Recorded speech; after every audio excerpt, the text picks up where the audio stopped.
Tại đen xì kệ. Một miếng thử nhá.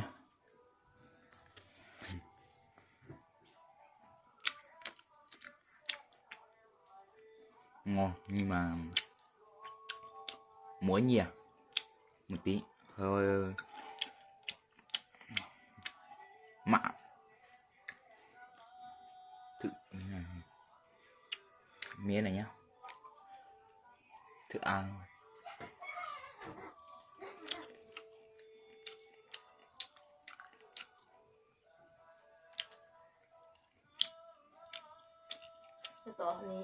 Ngon.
Vẫn hương cao và đã thơ thơm ngát ngát hương chim ban đầu.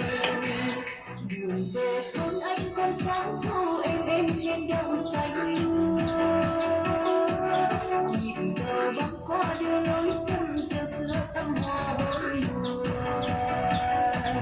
Nhà anh mãi lá tháng năm vẫn chưa nghe tiếng tròn ước mơ.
Cái này nhá.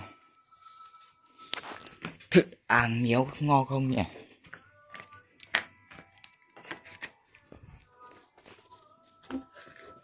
Xị son này. Nhưng mờ mờ nhỉ.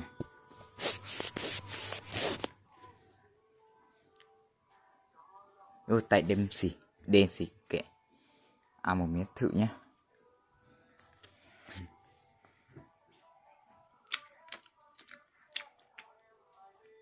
Ngon nhưng mà muối nhiều một tí, hơi mặn. Thử miếng này nhá. Thử ăn.